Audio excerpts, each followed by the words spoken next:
New breaking details about Trump's fiercely loyal personal aide, Natalie Harp. Our Kristen Holmes reporting tonight that Harp is physically close to Trump at all hours of the day. Sources also telling Kristen that Harp once jumped into the trunk of a vehicle in Trump's motorcade when she was told there was not room for her to travel with him to a hearing in a New York City courthouse in 2023. Now, Kristen is just breaking these new details, and she is going to be with me in just a moment.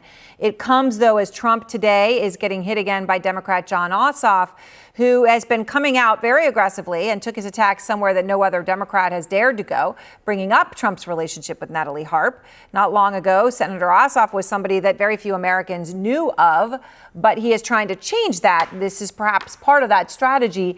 Tonight, he is going viral again, not letting up against Trump. The draft-dodging crook president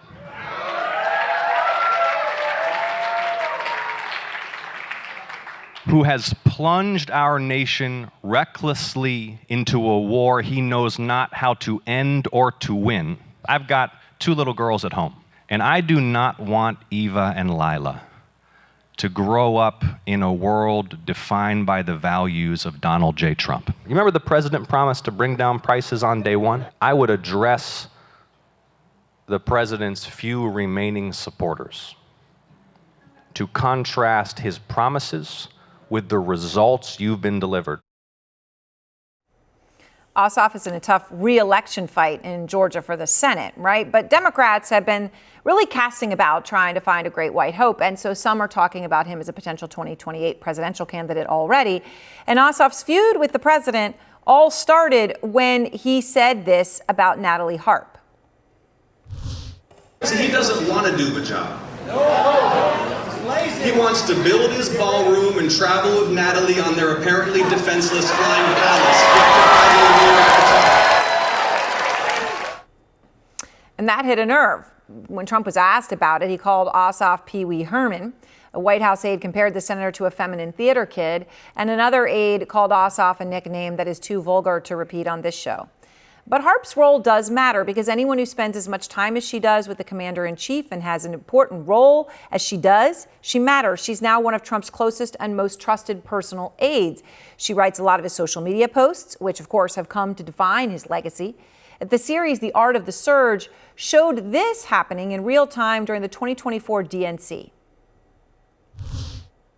Do not limit access to birth control or IVF. Trust women? That is a lie. Well, we trust women. I trust women also. To restore reproductive freedom. And I will keep women safe.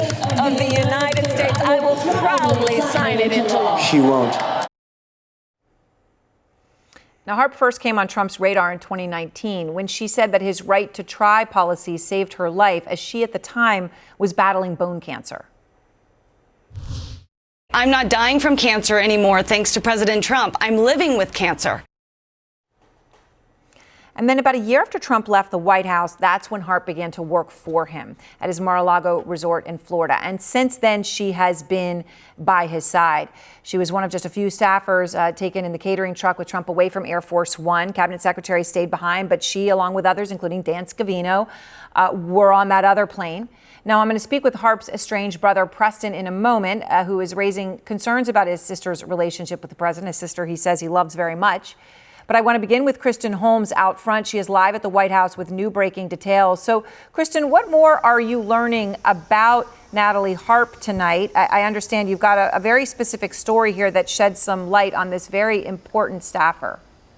Well, it just shows you how much she cares about President Trump and how she wants to be in proximity to him. This was back in 2023 when President Trump was in court in New York, and he was going down to head to the courthouse, and the motorcade was waiting outside of Trump Tower when staffers realized that there weren't enough seats for Natalie Harp. They hadn't accounted that she would be going down to the courthouse, and she was told that. Now, a screaming match then ensued in the lobby of Trump Tower at that time. with essentially Harp saying that the president had personally asked her to go, and she was so determined to not be left behind that she actually got in the trunk of one of the SUVs that was part of the motorcade and sat there. It's almost like a cargo hold, and that was according to multiple sources and to a photo that I obtained and reviewed that showed the space that she had been in and her sitting there. It was really an extraordinary moment for so many people around President Trump,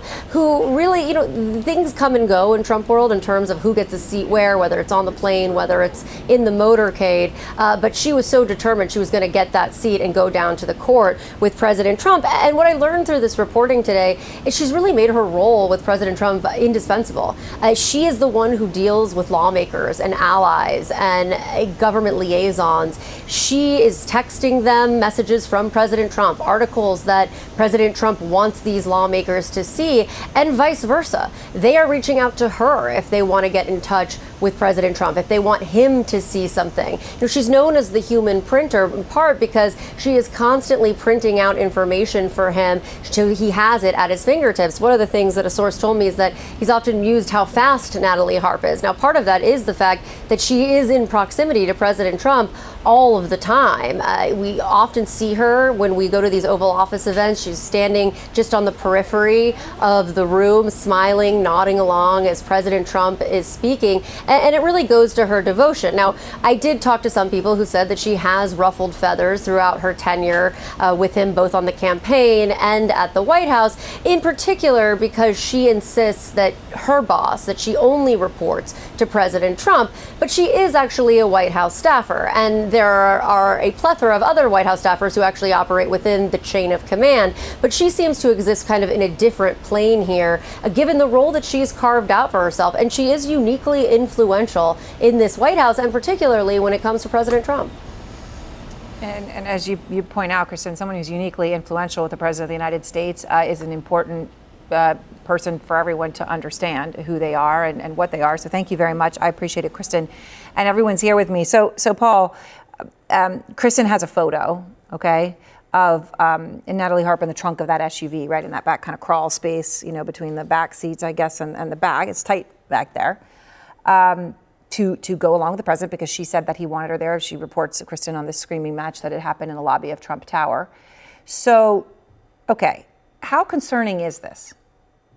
I think it's pretty concerning. I mean, it's disconcerting. It's troubling. It's potentially. The woman was in the trunk of a vehicle.